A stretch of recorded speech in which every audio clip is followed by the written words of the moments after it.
कल कपूलाचरण कल तक बताते रहे,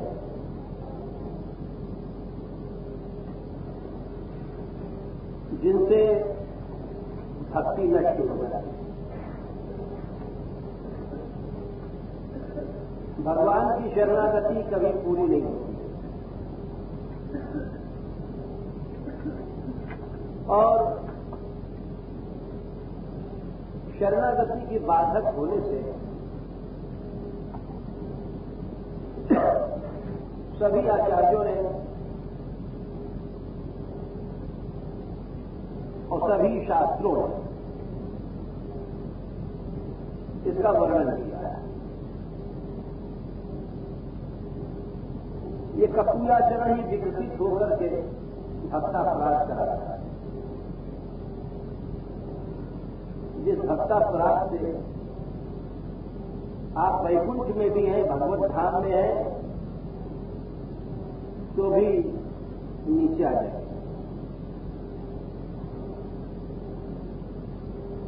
जिस अपराध के बारे में भगवान ने वैकुंठ में भाषण दिया,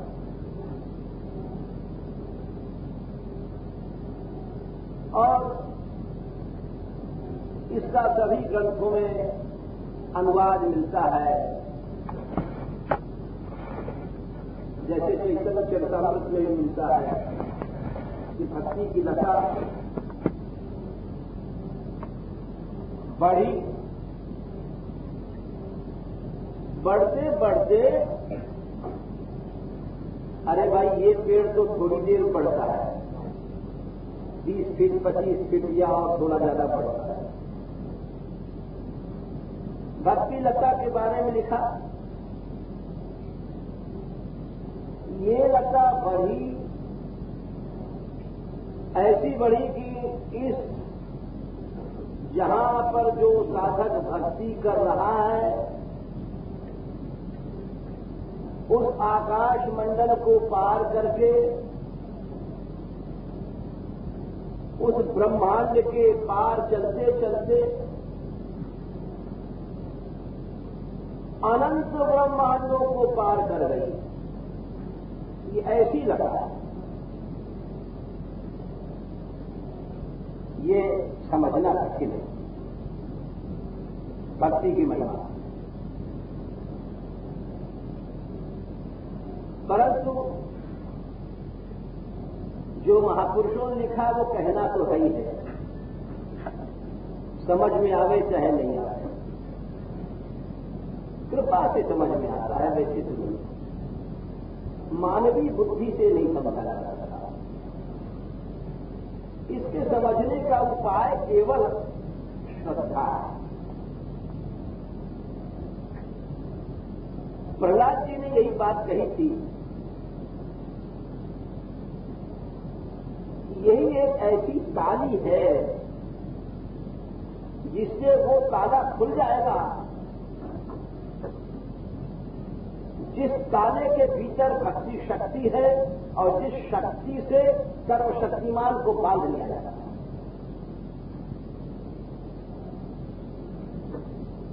फिर से सुनिए इसको, श्रद्धा वो ताली है जिससे वो ताला खुल जाता है आध्यात्मिक, जिसके भीतर भक्ति शक्ति है और जिस शक्ति से शक्तिमान बांध दिया जाता है।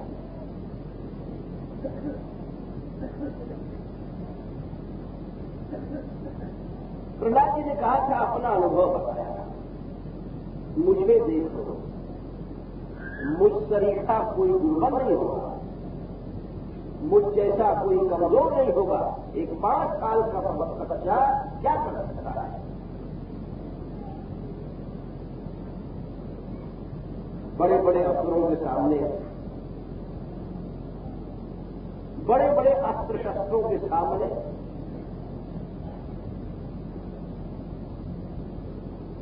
अग्नि कुंडों के सामने, समुद्र के नीचे धरातल में, पहाड़ों से पीसा गया पहाड़ों के नीचे, सर्पों के मुख में विष पान करते समय एक 5 वर्ष का बालक क्या कर सकता है? क्या उससे ज्यादा कोई कमजोर हो सकता है? लेकिन उस बालक ने अनुभव बताया,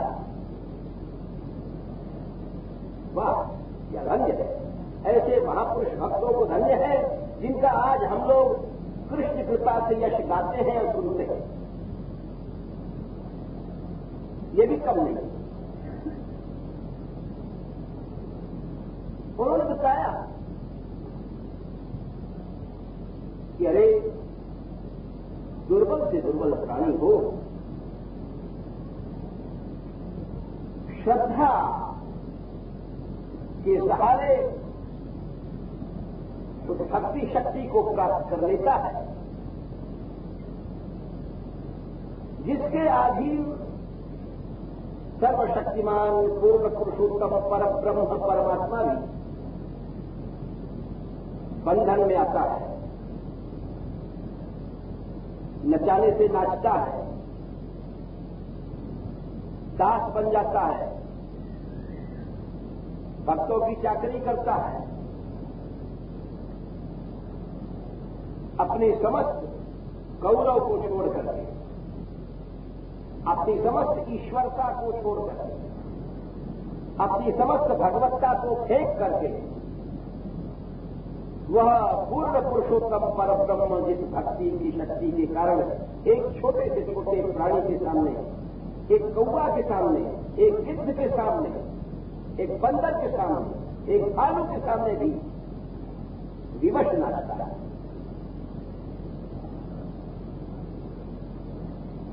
प्रहलाद ने कहा कि धन वो धन है श्रद्धा। अरे मनुष्यों, तुम कहां भटकते हो? हे मानवों या हे असुर बालकों, तुम उस अनंत धन को प्राप्त करो जिस धन के आगे सर्वधनी परमात्मा भी निर्धन बन जाता है, सब कुछ लुटा देता है भक्त को। उन्होंने कहा था अवतामपि भूयान में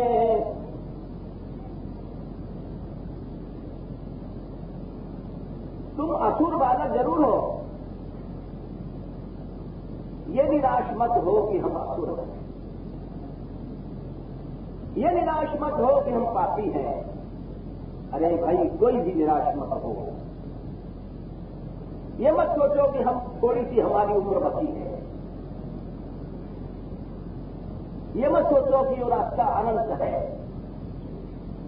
ये मत सोचो कि वो अनंत परमात्मा कैसे मिलेगा। ये सोचो, सोचने की बात ये है, भवतामपि भूयान में यदि श्रद्धते वचः वैशारदी श्रद्धातः श्रीबालानांच मे यथा।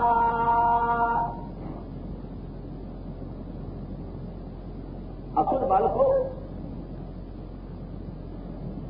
तुम यदि ये सोचोगे कि हमारे माता पिता महान द्रोही, भगवत द्रोही, अत्याचारी, क्रूर कर्म करने वाले, हिंसक, अधम,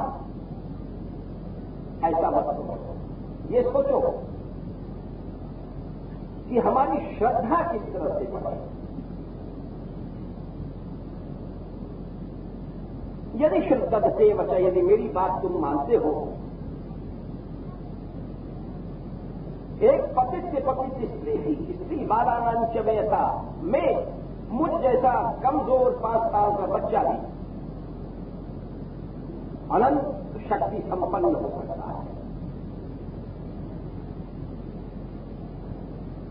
वो कौन सा खजाना है? श्रद्धा है। उसको पैदा करो बस। उसके आते ही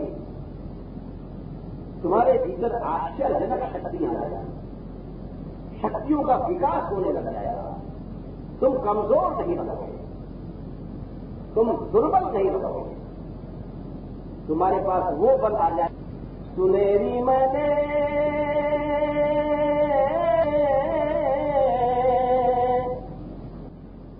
निर्बल के बलराम, सुनेरी मैंने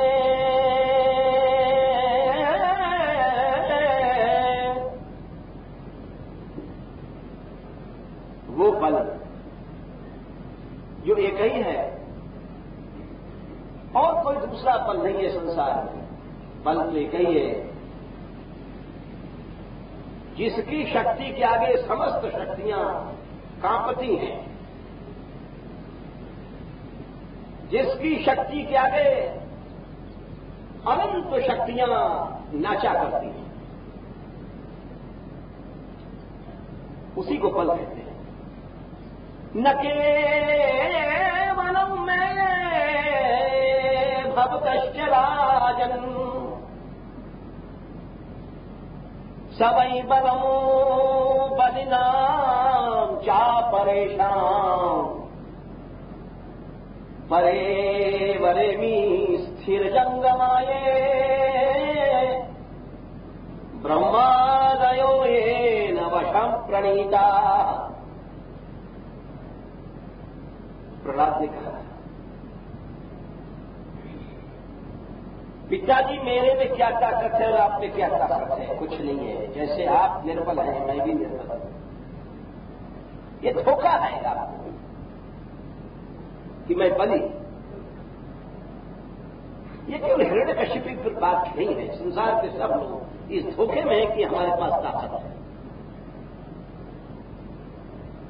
हर आदमी एक चीटा चीटी भी समझता है हमारे पास ताकत है। एक चीटे को हटाइए आप, फिर वहीं लौट के आता है।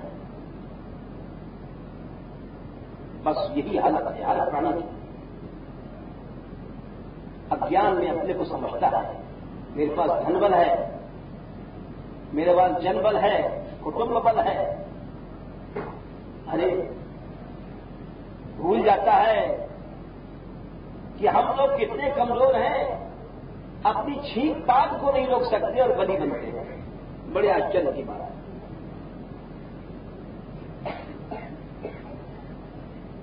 अरे तुम बलशाली कहां से हो? शरीर की एक छोटी सी क्रिया को कोई व्यक्ति नहीं रोक सकता, इतना दुर्बल है। इसीलिए बुद्धिमान या भक्त समझता है कि जब हमारे पास कोई बल है ही नहीं तो बली हो को धोखा देना है। सवै बलम बलिनां चापरेषां, वही बल है। न केवलम में भवतश्च राजन् परे वरेमि स्थिर जंगमाय, बड़े बड़े जंगम, स्थिर पहाड़, बड़े बड़े पहाड़ इत्यादि सब जिसके वश में नाचा करते हैं। ब्रह्मांड, कितने ब्रह्मांड ईश्वर की इच्छा से नाचा करते हैं। जब चाहता है एक ब्रह्मांड का लय हो जाता है, जब चाहता है तमाम लोगों का विनाश एक क्षण हो जाता है। और हमको दिखाई पड़ता है आकाश से बड़ा चमकता हुआ तारा टूटा था, बहुत बाट तारा टूटा और जने कहां चला गया, लीन हो गया, अनंत में विलीन हो गया। उसके एक कण भी नहीं दिखाई पड़ा, किधर आया था किधर कहा गया। वैज्ञानिक लोग कहते हैं ऐसा तब होता है जब बड़े बड़े लोगों का विनाश होता है, बड़े बड़े ब्रह्मांडों का विनाश होता है और हमको दिखाई पड़ता है कि एक चमकता हुआ तारा आया और कहीं जने कहा अनंत में विलीन हो गया, एक टुकड़ा भी उसका नहीं मिलता है। अब सोचो ईश्वर क्या, सोचो हम लोग बलि बनते हैं, कितनी बड़ी धोखे की बात है, कितनी बड़ी विडंबना है। प्रहलाद की तरह सोचना सीखो, अपना गला मत काटो, अपने को ज्ञान में मत छोड़ो, अंधे नहीं बनो। मनुष्य जिस समय अपने को बलि समझता है उस समय वो आसुरी भाव में आ जाता है, यानी असुर बन जाता है। आप सोचिए, हम प्रमाण से कहते हैं कि भगवान ने कहा, प्रहलाद जी ने कहा, प्रमाण लीजिए, भगवान 16वें अध्याय में आसुरी संपत्ति के लक्षण बताते हैं और इस लक्षण पर हम सब आते हैं। धोती के नीचे सब नंगे हैं। सही बात यही है, अच्छी लगे या बुरी लगे इसके हम जिम्मेदार नहीं, बात जो सही है वो कही जाती है। असौ मया हतः शत्रु हनिष्ये चापरानपि ईश्वरोऽहम् अहम् भोगी सिद्धोऽहम् बलवान सुखी। भगवान बोले, मनुष्य उसी समय असुर बन जाता है जब ये सोचता है मैंने इसको हराया, आगे वालों को भी हराऊंगा, मैंने मात दे दिया उसको। ईश्वरों मैं मालिक हूं, इस घर का मालिक हूं। ईश्वर माने यहां पर भगवान नहीं है, शासक। हर आदमी अपने घर का शासक अपने आप को समझता है। हर साधु अपने आश्रम का अपने आप को मालिक समझता है। हर मठाधीश अपने मठ का खुद को मालिक समझता है। ये बिल्कुल गलत है और क्या है। भगवान कहते हैं ईश्वरो अहम अहम भोगी। जिस समय मनुष्य सोचता है कि मैं मालिक हूं, भोगी, मुझे भोग करने का अधिकार है, भोग से मतलब ये संपत्ति मेरी है। एक छोटा सा पुजारी भी सोचता है कि सब लड़ुआ का थाल हमारा है, हम इसके हकदार हैं। ये गलत बात है, ये बिल्कुल गलत है। वो पुजारी नहीं है, अगर हो सकता है पुजारी वो होता है, सूरदास जी कहते हैं तंदुल घिरत समर्पि श्याम को संत परोसो कर दो जो तू राम नाम चित धर दो। अरे मूर्ख, यदि तेरे हृदय में राम कृष्ण का निवास होता तो इस लड़ुआ को थाल को तू अपना न समझता। ये कोई पुजारी पता नहीं, तू अपने आप को इसका भोगी समझता है, तू पुजारी नहीं है। पुजारी वो होता है प्रभु को समर्पित किया हो, सुंदर हो, घी तंदुल घृत, बढ़िया घी गाय का, चावल, उसमें तमाम केसर पड़ी हुई है, मेवा पड़े हुए हैं और संत परोसो कर तो ये सब हक इसके अधिकार है। हम अकेले जो अधिकार सोचते हैं ये आसुरी भाव है।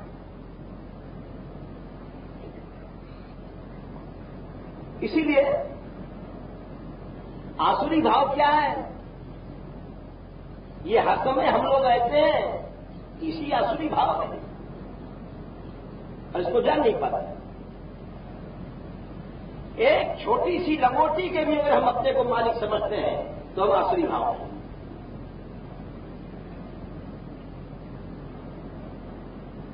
एक छोटी सी सुई के भी हम अगर अपने को मालिक समझते हैं तो आसुरी भाव है। भगवान कहते हैं ईश्वर हम अपने को मालिक समझते। तुम इंद्र जैसे महान देवराज भी हो लेकिन असुर हो, यदि तुम्हारे में ये बात आती है, आप कहोगे क्यों? देखिए इंद्र ने यही कहा था,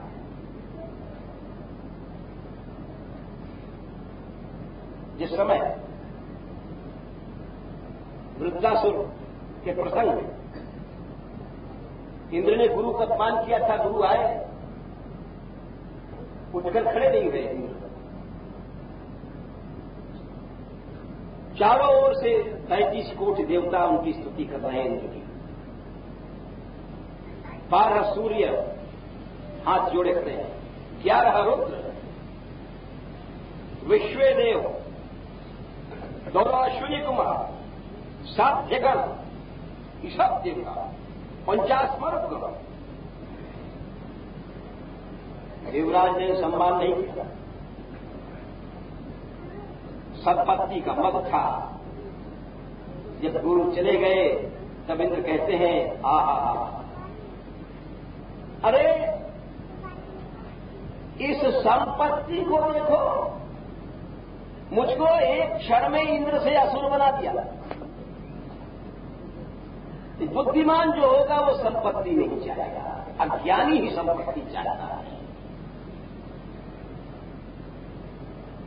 को गृध्येत पंडितो लक्ष्मीं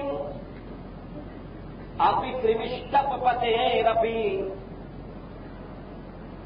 ययाहम आसुरम भावो नीतोद्य विबुधेश्वरा। ये इंद्र का अनुभव है। इन अनुभवों का हम लोग फायदा नहीं लेते हैं। हमारी वासनाएं बढ़ती हैं द्रौपदी की चीर की तरह। पेट मोटा होता जा रहा है। को गृध्य, इंद्र बोले समझदार पंडितों, जो सच में पंडित होगा वो इस लक्ष्मी को नहीं चाहेगा। अपि त्रिविष्टप पतेरपि, चाहे त्रिलोकी की राज लक्ष्मी है उसको भी नहीं चाहेगा। फिर 1,00,000, 2,00,000, करोड़, अरब और 1-2 ब्रह्मांड का या छोटी मोटी चीजें क्या चीजें।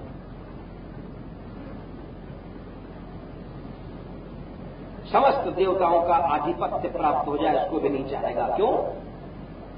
इसका परिणाम यह है यया हम आसुरम भावो, जिसके कारण से आज मैं विबुधेश्वर मन इंद्र होने के बाद भी आज असुर बन गया। यया हम आसुरम भावो नीतो औप्य, कहां पहुंचा दिया मुझको? देवत्व से आज इस लक्ष्मी ने मुझे कहां पहुंचा दिया? मैं असुर बन गया। देव जो सत्व प्रधान है उनकी आज ये दशा हो जाती है। फिर हमारे जैसे जो मशक जैसे जंतु हैं, मच्छर जैसे लोग हैं, जिनमें कोई ज्ञान नहीं है, जिनमें कोई विराग नहीं है, जो राग द्वेष से पूरित हैं, अविद्या से ग्रसित हैं, कल्मश से कलमाशित हैं, उनका क्या हाल होगा? अरे वो तो बने बनाए असुर हैं और ज्यादा असुर बनना चाहते हैं। इसीलिए भक्त संग किया जाता है। जो सतत होश में ला देता है। सावधान सोचते रहो सच्चाई क्या है। सूरदास जी ने लिखा था बाबा जी बनने की जरूरत नहीं और उससे कुछ नहीं होता, भावनाएं भीतर चाहिए। तुम ग्रस्त में हो इस तरह से रहो। भगवान ने कहा था तयोस्तु कर्म संन्यासात् कर्म योगो विशिष्यते, कर्म सन्यासी से कर्म योगी बड़ा है। कब बड़ा है? ऐसे नहीं बड़ा है कि 10-20 बच्चे बना दिए इसलिए बड़ा गया, या 2-4 कोठी खड़ी कर दिया तो इसलिए बड़ा हो गया बाबा जी से। ये बात नहीं है। भगवान बोले कि यदि उसके हृदय में गेया स नित्य सन्यासी यो न द्वेष्टि न कांक्षति मृतबंधो ही महाबाहो सुखम बंधात प्रमुच्यते, यदि उसके हृदय में राग द्वेष नहीं है तो वो नित्य सन्यासी है, बहु होते हुए भी नित्य सन्यासी है। ये ऐसा नित्य सन्यासी और निर्द्वंद निश्चित रूप से वो छूट जाएगा। इसी बात को सूरदास जी कहते हैं अरे गृहस्थ इस तरह से करो, यही विधि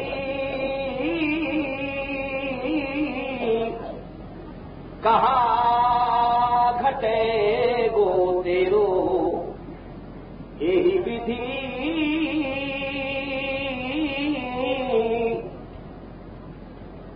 अरे मूर्ख, मैं तुझे कोई घाटे की बात नहीं बताता हूं, तेरा इसमें नुकसान नहीं होगा, फायदा ही होगा। तू अपने एक मालिकियत को छोड़। बोले फिर मालिक कौन है? बोले देख, नंद नंदन नंद नंदन करि घर को ठाकुर, आपुन है रहु चेरो। उस हवेली में जिसमें तू रहता है, उस मकान में रहता है, उसमें इस भाव से रहे कि मैं नौकर हूं, इस घर का मालिक नंदलाल है, फिर राधिका रानी है, मैं तो इस नौकर के रूप में रह रहा हूं, मेरी हैसियत केवल एक नौकर की है और ज्यादा कुछ नहीं है। इस आसुरी भाव को क्यों लाता है कि इस घर का मालिक मैं? जानबूझ करके असुर बनता है, जानबूझ करके आसुरी भाव आता है, फिर समझदार बनता है कि मैं बड़ा समझदार हूं। नंद नंदन कर घर को ठाकुर, आपुन है रहु चेरो। दास बदला सब जहां भी जो रहता है, कोई कुटिया में रहता है, कोई आश्रम में रहता है, कोई घर में रहता है, कोई कोठी में रहता है, कोई हवेली में रहता है, सब के लिए एक रास्ता है। सब सोचो हम लोग दास हैं।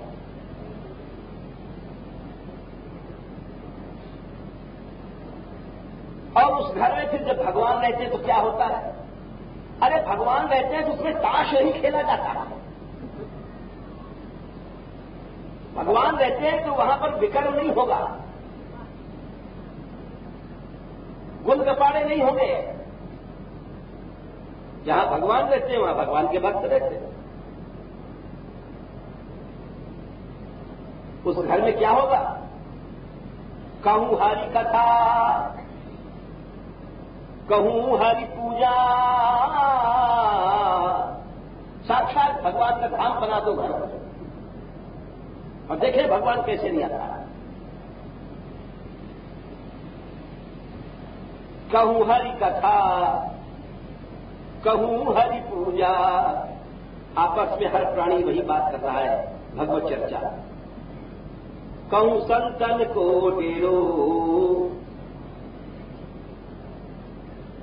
घर में अगर मान लो मोटर कार, हाथी घोड़ा, पहले तो हाथी घोड़ा होते थे, आजकल हाथी घोड़ा नहीं है, ये मारुति आ गई, ये फलाने आ गई, अगर ये बढ़ गई है। कहा भयो घर संपत्ति बाड़ी, हाय गाय बहुत धनेरो। बहुत से कार है मना। हमें याद है कि एक बार हम भाषण करने गए थे, बहुत पहले ब्रज के में आने की बात तो नहीं गए, करीब 44 साल पहले एक व्यक्ति घर में, तो वहां 20 कारें तो सिर्फ घर के लोगों के चढ़ने के लिए थी। एक दो नहीं, 20 कारें। कहा भयो घर संपत्ति बाढ़ी, हाय गाय बहुत धनेरो। तो सबे समर्पो सूर शाम को, यह साचो मत मेरो। यही विधि कहा घटे गो तेरो। अरे किसी को बाहर जाता है, जैसे कोई आदमी, और उसका अपनी स्त्री से प्रेम है, कोई देखता है अच्छा कपड़ा ले चले अपनी बहू के लिए, अच्छा फूल का हार का देखा, अच्छा अपनी स्त्री के लिए ले चले, या बच्चे से प्यार है, अच्छा देखा कोई खिलौना, चलो ले चलो ये लल्लू के लिए, बच्चे के लिए, या अच्छी चीज कोई देखी, अच्छे चलो बच्चे के लिए दे दे, इसको प्रेम करते हैं। तो अगर तुम्हारा परमात्मा से प्रेम होगा तो सोचोगे कि हर चीज घर की प्रभु की सेवा में कैसे आ गए। इसको प्रेम कहते हैं। सबे समर्पो सूर शाम को। हर चीज घर की सोचो कि कृष्ण सेवा में कैसे आ गए, हर कौड़ी कौड़ी सोचो। लेकिन ऐसा कौन सोचा है? ऐसे सोचने वाले दुनिया में हम ये नहीं कहते कि नहीं है, लेकिन अधिकतर लोग इस धोखे में रहते हैं कि सोचते हैं कि हम कितना अपनी स्त्री के लिए करते हैं, कितना बेटा बेटे के लिए करना है, कितना छोड़ना है, कितना करना है, बस यही ख्याल देता है 24 घंटे। तो हम ये कह रहे थे कि भक्ति वो शक्ति है जो यहां से बढ़ी।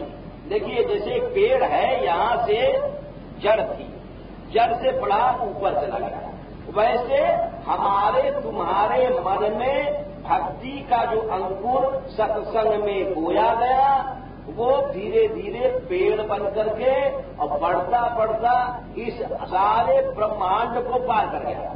ये जितना आकाश लोक हैं, इनको पार करते करते करते अब समझो कहां जा रही है भक्ति की लता।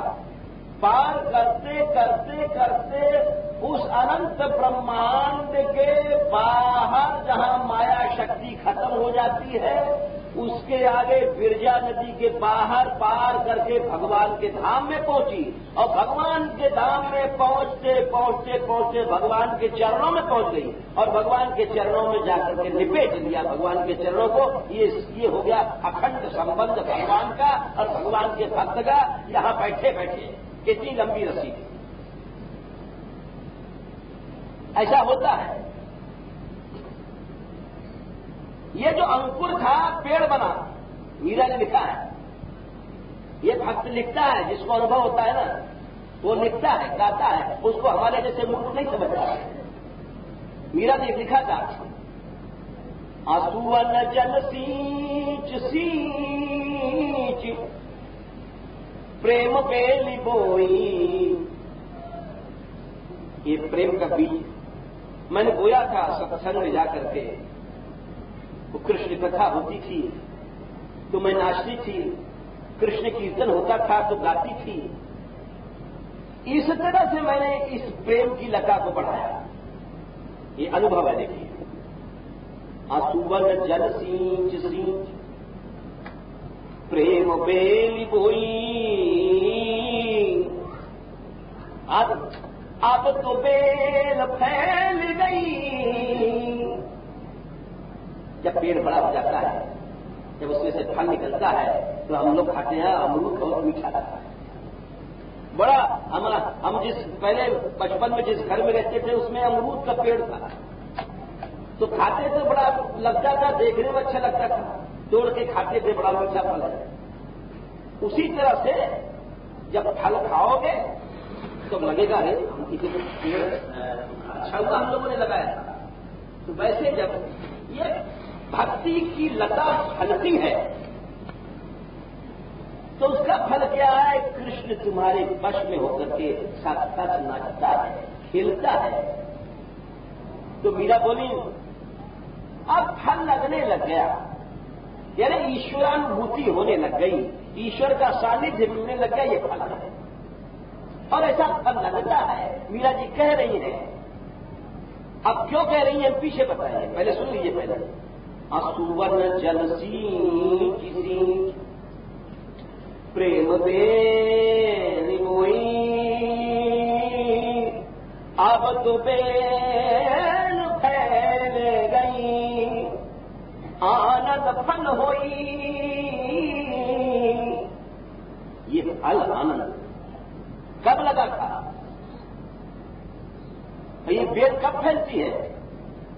उसका उत्तर पहली कड़ी में है, जब मेरे तो गिरधर गोपाल, मेरे तो गिरधर गोपाल, दूसरा न कोई। कौन है गिरधारी? जाके सिर मोर मुकुट मेरो पति सोई। तात मात भ्रात बंधु आपनो न कोई। बोले ऐसा भी हो जाता है कि हम लोग जैसे हैं, हमारे जैसे लोग घर छोड़े आए, बाहर छोड़े आए, माँ बाप छोड़े आए, और पैसा इकट्ठा करने लगे, बैंक को जोड़ दिया। तो मीरा जी ने कहा कि ऐसा डुप्लीकेट काम हमारे पास नहीं है। यहां तो चूनरी के किए टूक अच्छा कपड़ा नहीं है, फटाफट कपड़ा। कबीरदास जी कहा है वो हमारे जैसे लोगों पर कि ये विरक्त बनने के बाद भी फटाफट कपड़ा पहन के चलते हैं। यारो कोई सफा न देखा मन का, लप लप बातें फट कपड़े और पढ़ा जरूर जहन का, यारो कोई सफा न देखा मन का। ये फटाफट कपड़े वाले इनके दिल बहुत गंदे कपड़े हैं, इनमें खाली एक भरी रहती है। ऐसे निकलते हैं जैसे देवदूत जा रहे हैं, फरिश्ते जा रहे हैं, उड़ते स्त्रियां हैं तो ऐसे जा रही है जैसे कोई अप्सरा की ताई आ गई है, और रोम रोम से बदबू भरी पड़ी है। जैसे तो सेंट लगा लो, कुछ लगा लो, ये शरीर में बदबू है। तुम नकल करती हो अप्सरा बन जाओगी, अरे अपने आप को धोखा देती हो। मीरा बनो, चूनरी के किए तू ओढ़नी नीलोई, इसको कहते हैं प्रेम। शरीर को सजाने वाला प्रेमी नहीं बनता। आशिकों के ये पते, अरे तन लटे कपड़े फटे, आशिकों। देखो तो उस धाम से जहां धाम में तुम्हारी भक्ति की लता पहुंची थी, हमें कह रहे थे चैतन्य चरितामृत में लिखा है कि वहां पर पहुंचने पर भी उठी हाथी माता, जैसे कोई जंगली हाथी आता है। और जंगली हाथी मदमस्त जब चलता है, मद में झूमता हुआ, तो वो जो सामने आता है उसी को मारता है, उसी को समाप्त कर देता है, क्योंकि मद में अंधा है। वो आता है और उस हाथी को सामने एक लता दिखाई पड़ी और सूंड से लेकर के उसको उखाड़ करके फेंक दिया। जब जड़ उखड़ गई तो सारी लता सूख करके नष्ट हो जाती है। इसी तरह से तुम कितने भी तुम्हारी भक्ति की लता फैल गई थी, वैकुंठ धाम तक चली गई, भगवत धाम तक चली गई, लेकिन जिस समय तुम्हारे भीतर ये कपूयाचरण होंगे, भक्तापराध होंगे, उस समय तुम्हारी सारी लता सैकड़ों टूक होकर के सूख जाएगी और जैसे भई चीजें नहीं भई। इसीलिए भक्त समझ की चलना है। और इस बात को किसी न किसी रूप में हर पुराण में, हर शास्त्र में बताया है। कहीं पर नामापराध के रूप में बताया, भक्त निंदा इत्यादि करोगे, कहीं भक्तापराध की भाषा की गई, कहीं वैष्णवापराध की भाषा की गई। जैसे स्कंद पुराण में है, हंति निंदति वै द्वेष्टि वैष्णवान्नाभिनंदति, कृत्यते यातिनो परशम हर्षम दर्शने पतनानि षट्। किसी भक्त को तुमने मारा, किसी भक्त की निंदा किया या सुना,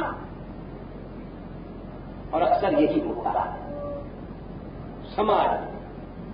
हम एक बार जब ठीक 44 साल की बात है, जब शुरू शुरू में आए तो हमें याद है कि एक बार हमको एक गोस्वामी मिले थे बरसाने में, बहुत वृद्ध थे।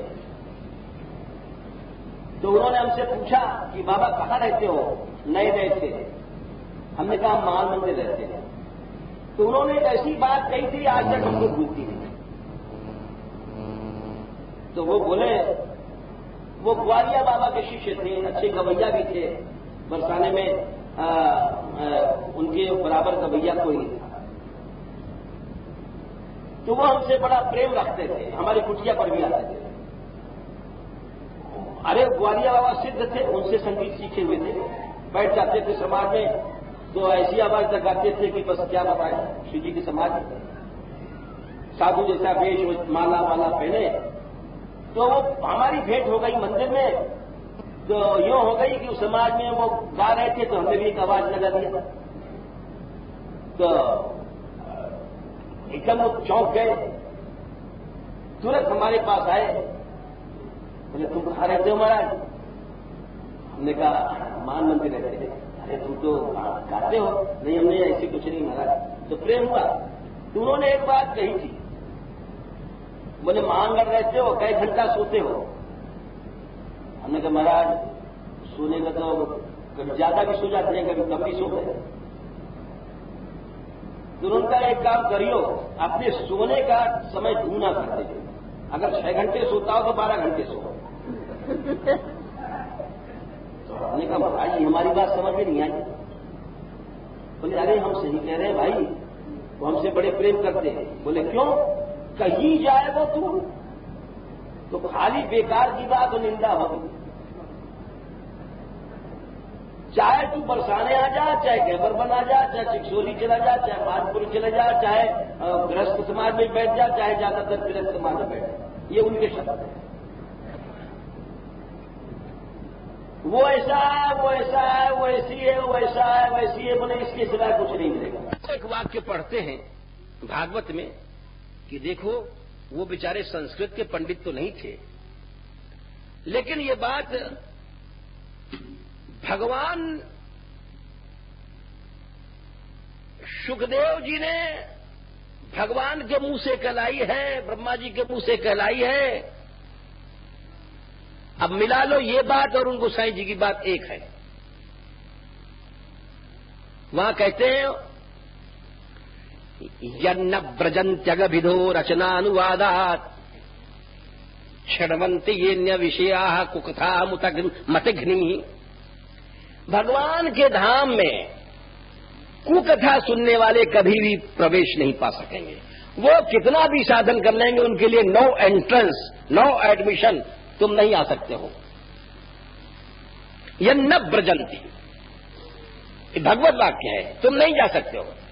अगभिधो रचनानुवादाद, अगभिधो माने भगवान के गुणों के अतिरिक्त, शृण्वन्ति येन्य विषया, जो अन्य विषय कुकथा इच्छा होती है, कौन कैसा है कौन कैसा है सुनते हैं, वे कहीं नहीं जा सकते धाम में।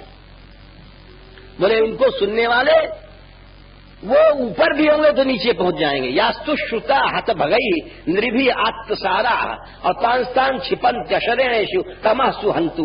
और वे ये जो निंदाएं और कुकथाएं होती हैं, ये तुमको ऊपर से खींच करके और अशरण तम घोर अनंत अंधकार में फेंक देंगी, जहां श्रद्धा नाम की चीज नहीं है। तुम्हारी श्रद्धा नष्ट हो जाएगी और जल जाएगी, तुम श्रद्धाहीन रह जाओगे। फिर ऊपर से भले पाठ करते रहो, कुछ करते रहो, माला करते रहो, हृदय की श्रद्धा कुसंग से नष्ट हो जाती है। अब जब इन श्लोकों को पढ़ते हैं तब याद आती है कि गोसाई जी ने क्या कहा था। जो समाज की दशा है, तो इसीलिए मीरा जी कहती हैं कि प्रेम बेल बढ़ी, कृष्ण को भी बांध लिया, किंतु उस प्रेम बेल को ये हाथी माता हमारा खुद तोड़ देगा। जो अपराध है जो हम बता रहे हैं, कपूया चरण से बचो। एक बात और अब चलते चलते आपको सुना दें। भारतवर्ष का नाश क्यों हुआ, मैं अपना विचार बता रहा हूं। अब गलत सही का जिम्मेदार नहीं है, हमारे मन में जो आती है हम कह देते हैं। भारतवर्ष का नाश हमारे हिसाब से ये भक्तापराध से हुआ। अब क्यों हम आपको बताते हैं। सशक्त साम्राज्य गठित हुआ, जैसे कि भारतवर्ष में चीन के हमले के बाद से हथियार बनने लगे। नहीं तो आपको सच बताएं, बड़े बड़े जो कानपुर में आर्टिलरी जो हथियार की फैक्ट्री थी, उसमें लिपस्टिक बनता था। ये सच्ची बात है। जब चीन ने सब छीन लिया जमीन, जब वो लिपस्टिक पाउडर वगैरह बंद किया गया और वहां पर हथियार बनना शुरू हुआ भारतवर्ष में। ये बड़े बड़े अफसरों की बात बताता हूं, वैसे गप नहीं कहता मैं। तो वैसे सिकंदर के भी आक्रमण से एक जागृति पैदा भई कि चंद्रगुप्त पैदा हुआ, चाणक्य ने जगाया। गजनवी का आक्रमण हुआ, उसके बाद बहुत बड़ा गोरी का आक्रमण हुआ पृथ्वीराज के समय में। लेकिन ये मुगल जब से आए, इन लोगों ने बड़ी भारी नींव जमा दिया और हमेशा के लिए बसी गए। सारा भारतवर्ष इन्होंने मुसलमानी बना डाला।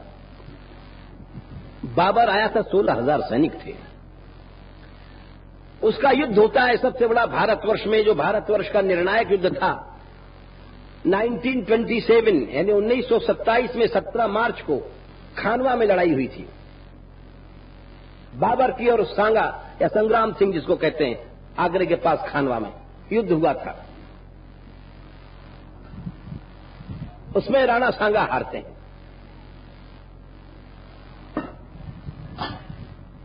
जबकि वे ऐसे प्रचंड वीर थे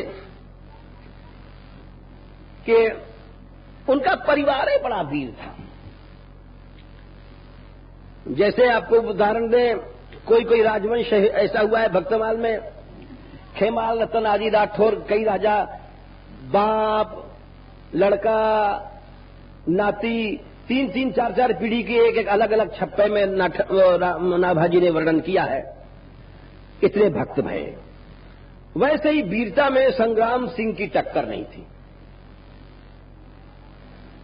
इतना बड़ा वीर खानदान अभी तक जिन्होंने इतिहास पढ़ा है, जिनकी रानियां कमाल की थीं, हम कह सकते हैं कि वो जन क्या थी, शक्ति थी। राणा संग्राम सिंह की रानी जवाहरबाई, करुणावती, ये सब रानियों ने बड़े बड़े कमाल किए हैं। और जवाहरबाई ने तो यहां तक कहा कि सती होने की जरूरत नहीं है, जौहर करने की जरूरत नहीं है, इससे देश को क्या फायदा होगा। उसने इतना बढ़िया भाषण दिया है कि हम जब कभी पढ़ते हैं, हमको इस सबको शौक था पहले, तो हमारा खून खोलने लग जाता है। उसने कहा था भाषण देकर के वहां की स्त्रियों की, नारियों के सामने, उससे पहले पद्मिनी हो गई थी जौहर। बोले, हे राजपूतानियों, आग में जलने का समय नहीं, इससे देश को लाभ नहीं होगा। बोले फिर? बोले चलो संग्राम करो, कुछ को मार के मरेंगे। ऐसी रानी थी और युद्ध में गई और जौहर कमाल दिखाया वहां पर। क्योंकि चित्तौड़ पर कई हमले हुए थे, गुजरात के बहादुर शाह के हमले हुए, मालवा के पठान शासक के भय, काफी लड़ाइयां भई भारतवर्ष में। जब फिर हम लोग कुचले गए और गुलाम भये। जवाहरबाई उधर युद्ध के बाद मरी। कर्मावती थी छोटी रानी। ये राणा संग्राम सिंह के बाद बोले देश को बचाना है, हमको मरना नहीं है, मरना है तो लड़के मरना है। और इसने भी जब गुजरात के बहादुर शाह ने हमला किया था तो युद्ध स्थल में गई है, बड़े बड़े सरदार लोग कांप गए, बोले इतने बड़े फौज से कैसे लड़ेंगे। तो बोली मैं लड़ती हूं अकेले। अरे तुम पुरुष हो, धिक्कार हो, तुम लोगों को, तुम्हारे राजपूती खून को धिक्कार है। मेरे माँ बाप को धन्य है कि मुझको पैदा किया है। वो अकेली घोड़ा पर जब चढ़ के चलती है तो सबको एक जोश फैलता है, जब जाते हैं लड़ते हैं। कई दिन लड़ाई होती है, आखिर में सोच लेती है कि अब कैसे किया जाए। तो हुमायूं को राखी भेजा था उसी ने। इतिहास जानता है, कोई वैसी बातें नहीं है। हुमायूं उस समय शेर शाह से बंगाल में लड़ रहा था। हुमायूं ने कहा कि अरे एक राखी आई है राजपूतानी की, मैं उसका भाई हूं और सब छोड़ करके जाऊंगा। वो वहां युद्ध को छोड़ करके आया मदद देने के लिए। काफी देर हो चुकी थी, तब तक कर्मावती का किला सर हो चुका था, घुस चुके थे उसमें विधर्मी। उसने कहा चलो अब मरेंगे। अब खूब लड़ लिया, अब हथियार खत्म हो गए, अब लड़ने का कुछ साधन नहीं है, अब अग्नि से लड़ेंगे। 13,000 क्षत्रियाणियों को लेकर के और अग्नि में सब चली गई। और बहादुर शाह जब घुसा है तो केवल राख मिली है। ये हिंदू शौर्य था। आज वो शौर्य नष्ट हो गया। आज वो शौर्य शासकों ने नष्ट कर दिया। इन जरा गंदी गाली निकलती, इन गधों ने ये बात सिखा सिखा करके हमारी बुद्धि नष्ट किया कि सती धर्म अन्याय है, अन्याय है, हिंदू धर्म में ये सब जातियां होती हैं। ये हिंदू नालायक अपने शौर्य को भूल गए, अपने गौरव को भूल गए, अपनी महिमा को भूल गए। ये कापुरुष, ये हिजड़े, ये नालायक, इनके खून में हिंदुत्व की गर्मी नहीं रही। ये देश का क्या कल्याण करेंगे? ये लुटेरे हैं, केवल प्रजा को लूटने वाले, खाने वाले हैं। ये कुछ नहीं कर सकते। ये बड़े बड़े नाम, ये पीएचडी हैं, डॉक्टर हैं, कुछ नहीं है, ये पढ़े लिखे कुछ नहीं है। इन्होंने, जैसे कि उसने बड़े भारी शिक्षा शास्त्री ने कहा था, हार्वर्ड ने, education is not only mentally exercise. आजकल एजुकेशन केवल दिमागी कसरत बन गई है कि नकल करके या कैसे भी नंबर लाओ, पास हो। तो उसने कहा था education is not only A mentally exercise, it is a acquisition of moral and spiritual values. शिक्षा क्या है? नैतिक मूल्यों को, आध्यात्मिक मूल्यों को ग्रहण करना। खाली पीएचडी बन गए, डीलिट बन गए, असुर बन गए। नैतिकता तुम्हारे में कुछ नहीं है। आजकल शिक्षा में होता क्या है? आजकल एक व्यक्ति हमारे पास आते थे, ब्रजवासी, बोले भैया कोई पढ़ी लिखी सती नहीं मिलेगी, ये अंग्रेजी पढ़ी लिखी। उसने ठीक कहा था। ये अरे वो सभ्यता कहां? नग्न होके चलना, शरीर खुला दिखाना, चोली नाम मात्र का है, आधी खुली भई है, फ्रॉक यहां तक है, घोटू से नीचे सब दिख रहा है। इन लोगों के अंदर क्या हो सकता है? ये तो निर्लज्ज सभ्यता है। 13,000 को लेकर के जवाहर भाई, कर्मावती अग्निसात हो गई। ये दोनों राणा सांगा की स्त्रियां थीं। अब आपको इसलिए बता रहे हैं कि इतना बड़ा वीर परिवार था। उसका पुत्र उदय सिंह डरपोक था। अकबर ने हमला किया है। अकबर ने जाकर के उसको पकड़ लिया, डरपोक था।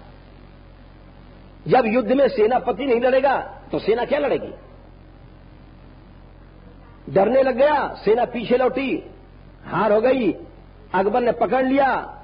रानी वीरा थी, इतिहास साक्षी है, वीरा उसकी रानी। उसने सुना कि उसका पति कैद हो गया, अकबर ने कैद कर लिया है।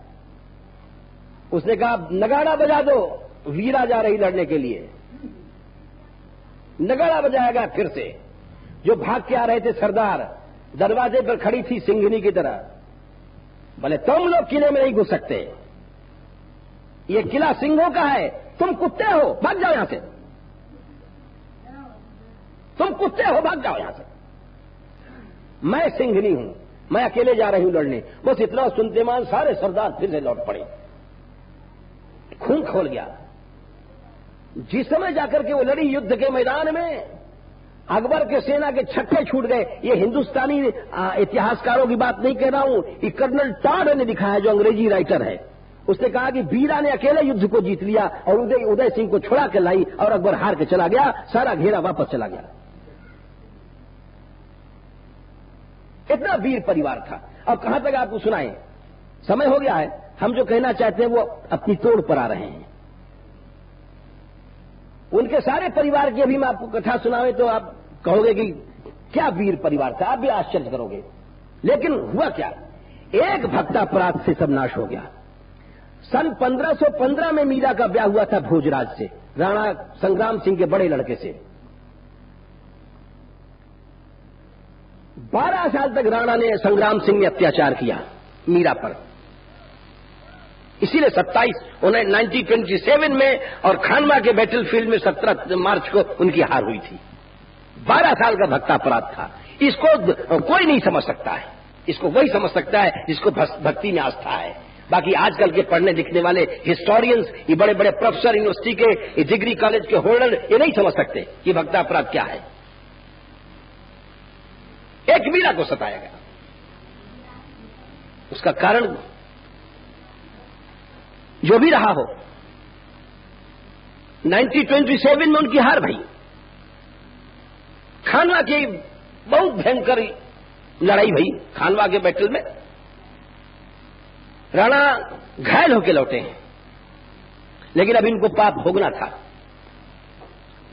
वहां गए तो विष देके उनकी मृत्यु भई है, क्योंकि इतने घाव लगे थे फिर भी अपने राज्य की लिप्सा नहीं छोड़ रहे थे। जहर से मारे गए। ये क्या था? ये वही अपराध था मीरा का। इसीलिए मनुष्य को ये कपूर आचरण से बचना चाहिए जो हम 2 दिन से बता रहे हैं। ये तुमको बैकुंठ तक से गिरा देगा। फिर संग्राम सिंह राणा सांगा वांगा ये तो छोटी चीज है। बचो, भक्त अपराध से बचो, भक्त निंदा नहीं सुनो, भक्त निंदा नहीं करो, नहीं मिट्टी मिल जाओगे। अरे हाओ, तुम खाओ क्या चीज? बड़े बड़े बादशाह, बड़े बड़े देवता, अरे भगवान के पार्षद जय विजय तक कहां चले गए? रावण बन गए, कुंभकर्ण बन गए। हम तुम तो कुंभकर्ण बनने वाले लायक भी हैसियत नहीं है हमारी तुम्हारी तो। अरे कुंभकर्ण ही बन जाए तो कम से कम पृथ्वी जीता था, रावण ही बन जाए तो कुछ तो गौरव था उनका। अपने पर वो भी हैसियत नहीं है। इसीलिए वो तुष्टि वाली बात आज भी रह गई। चलो, तव कथामृतम तप्त जीवनम कविभिरीडितम कल्मषापहं श्रवण मंगलम श्रीमदाततम भुवि गृह्णन्ति ते भूरिदा जना। नमो महदेव।